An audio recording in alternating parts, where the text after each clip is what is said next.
Hi there, Jim here. After waiting quite a while, it's finally arrived, a ZD-915 desoldering station. The one I ordered is apparently branded as Anesty, but the ZD-915 sells under a variety of different labels. So it's here. Let's find out what's in the box. As you can see, I've never opened it yet.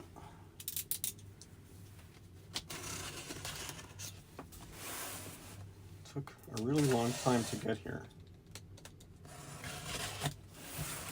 So I hope the wait was worth it.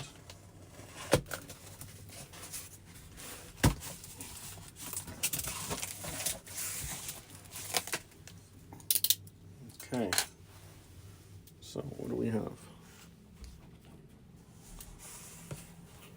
We've got some foam, and of course it's upside down.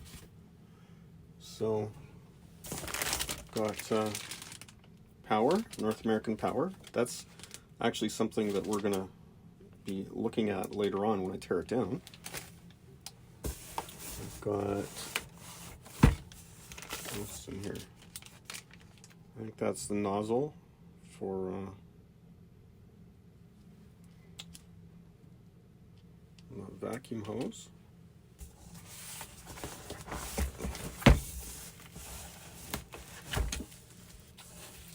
This looks like it's the stand. We'll have a look at that a little more in a minute.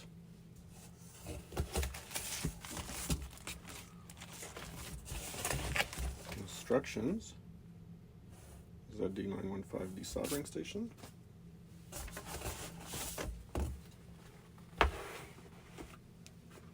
Nondescript box,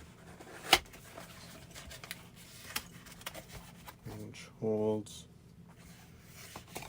the desoldering gun and accessories. We'll get those out in a second. Not broken. And the main unit itself, it's not too heavy, one-handed, Anesty ZD-915. Now, ZD, that's Zhong D. That's the original manufacturer of the equipment. So let's, if we look, the rest of the box is pretty empty. So it's shipped with only one layer of cardboard, but hopefully that's not a big deal.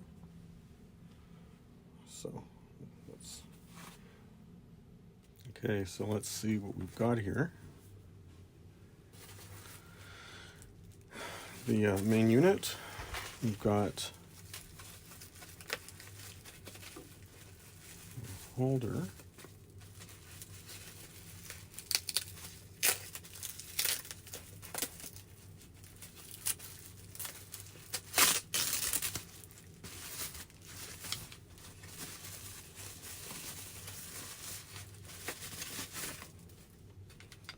So that's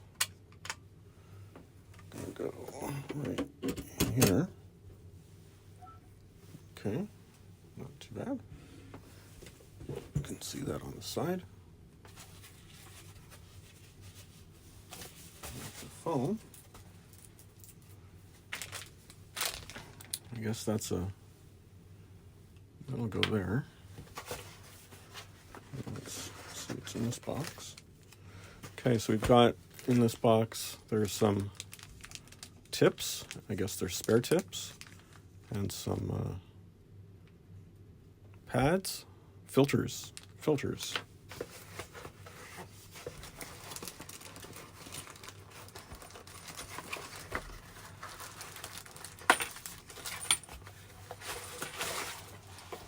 Okay, and we've got the gun here. Desoldering gun, 24 volts, 18 watts. Tube is in good shape. There is some protective stuff on the tip. Good of them. And then we've got the cleaning pokers. It's probably a proper term for that. And I don't know if you can tell on the camera, but they're a little sort of like jaggies at the end, just to give a little bit of friction there. And power tube and the vacuum tube, and they, of course, they feel nice. They don't seem to be cheapo plastic. Okay. So I guess the next thing is to get it all hooked up and see how it goes. But one of the first things I'm going to want to do before I get it hooked up is I want to check inside the unit. So we'll have to do a little bit of a teardown.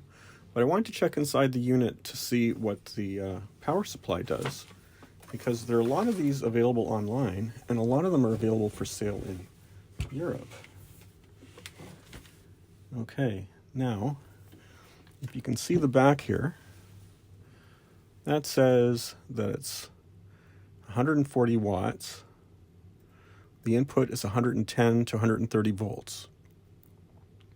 Okay, so I suspect, though, that the power supply on the inside is actually a switching power supply that will take a broader range of voltage. And of course, if that's the case, it would have been easier, although it's only in hindsight, but it would have been easier to order one of the models from Europe. So just give me a minute. Okay, so I've got it opened. 4 screws, sorry, total 8 screws that need to be removed to get it off. 2 on each side, and then 4 on the top. And looks a little better than versions that I've seen posted online, earlier reviews. You can see there's a nice ground wire there. And of course, there's the magic box there. It has some special circuitry in it. And then if we turn it around,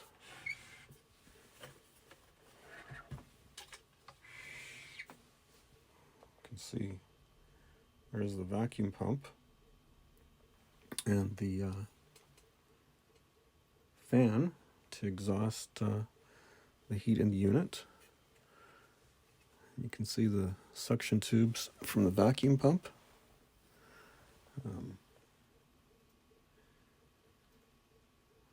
And doesn't look like anything has fallen off in shipping, which is a good sign. And of course, there's the switch here. One of the reasons I opted to get this unit rather than some of the newer models that have been produced is because this one has the power switch located at the front, which is convenient for something you're using as a kind of a lab workspace item. It'd be kind of a hassle to always be trying to reach behind. So that's good. So I haven't turned this on yet. I've understood that a lot of people complain that the fan is noisy, but the thing that I really want to see is I want to see for the power supply, I want to see how the power supply is rated. So based on another teardown video, the rating of the power supply is hidden on the bottom. So the first thing that we have to do is take the screws off that are holding the power supply down, and those are conveniently located here at the bottom. So I'm going to do that and be right back. Just want to show you the steps that are involved here. So there are 4 screws that were holding the power supply down to the bottom of the case, and as you can see, there's I also took the grounding wire off just to be able to maneuver it a little more easily, and you can almost see the label there. So just give me a second. I think I might have to take this metal plate off in order to make it a little easier to see the label. All right, took a little bit of effort to get that plate off, not too much. 3 more screws, and then if you can see that right there, try to, oops, zoom in on it. There we have it, ZD-915. Input is 100 to 250 volts, 18 volt output, 12 amps. I guess it's made for the 915. So, as I suspected all along, the power supply is universal, and that means that this unit can operate on both North America and European voltage. And so it probably means that getting one from Europe would work just as well as getting one for the North American market. So had to wait quite a while to find that out. And now I'm pretty happy I did that. So let's put it back together, and then we'll turn it on and see if it works. One thing I noticed as I was reassembling the unit, there's a zip tie here, and the zip tie isn't actually holding anything down. You can see it goes from one side of the power supply to the other side of the power supply. It's not actually holding anything. I think it's probably meant to hold the ground wire in place. So that's what I'm going to do. I'm going to detach the ground wire there, and I'm going to reroute it so that it goes through that little zip tie. That'll hold it in place a little more nicely. While I've got the unit open, a couple of things that I notice. First off, there's a good size rubber gasket there. Now, I'm not sure exactly what the purpose of that angle is for. I think it would make more sense if it was mounted this way. I'll have to adjust that a little bit. Otherwise, it's not going to serve much purpose. Probably should go like that. And that'll give a little buffering against the side of the case and the side of the power supply. So that's something that wasn't in earlier units. And I don't know if you can tell,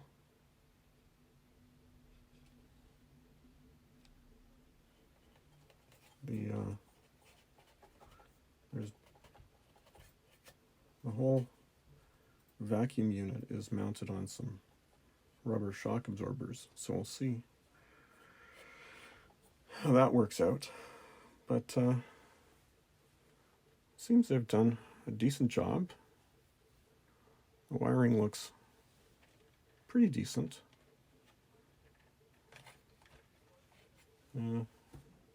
Nothing much to complain about, at least not for me. Now, a lot of people do talk about the fan, and how the fan's quite noisy and doesn't get much airflow, so we'll have to see how that works out. And if that's the case, there might need to be some further mods, but all in all, I'm really not looking to make too many changes to the unit, and it looks pretty well. From my point of view, it looks pretty decently built. All right, let's look at assembling the unit and powering it up. So this was in one of the plastic bags. There's a rubber washer and this plastic cap. So put the washer in there. The filter for the air pump is pre-installed. Just, oops.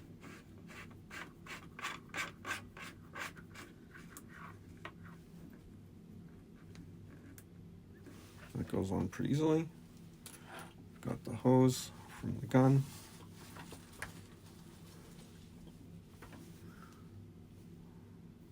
Just a little bit of grime there. Take that.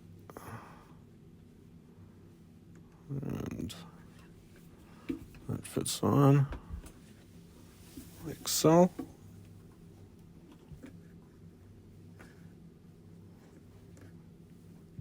That seems to be good. And make sure not to get the hoses all tangled up. This connects in here.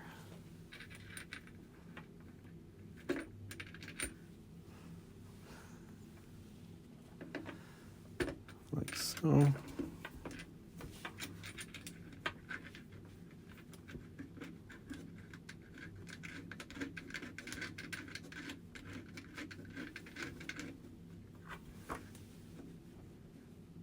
That keeps it all together.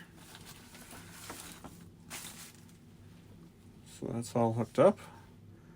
I've got it plugged into the mains gun here. Probably should take this. I don't think we need to keep that there.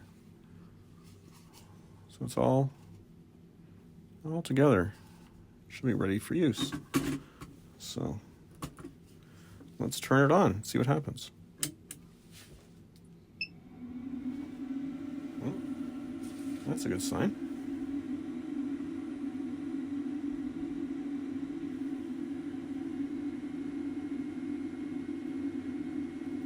I don't know, maybe that's a little loud. Doesn't seem that loud.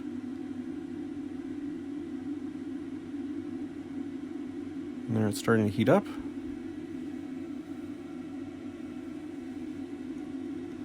Set to 160.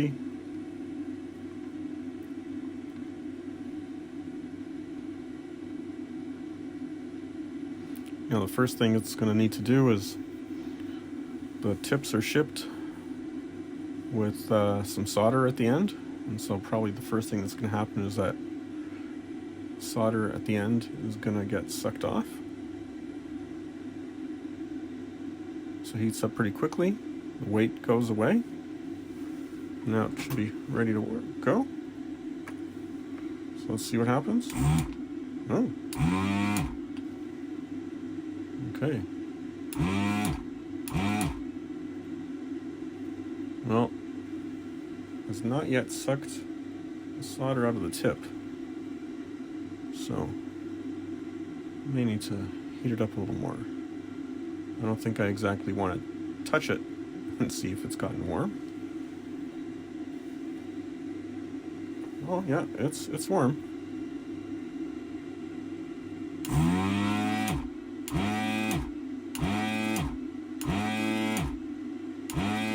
Well, that's pretty good. Except for the fact that I've got to get the solder out of the tip.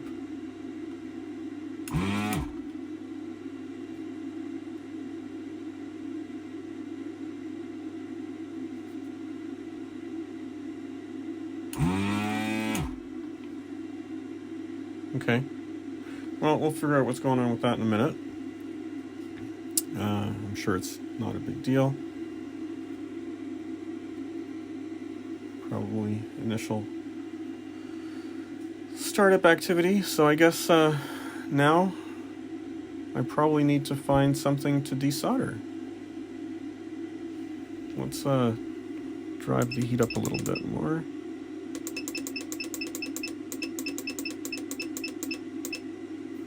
Okay, 180. It's told me to wait.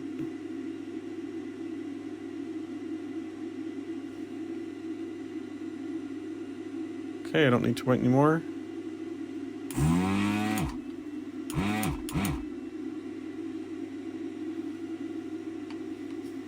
Well, I'm gonna have to get the sponge wet and do something a little more serious in order to get the tip cleaned off.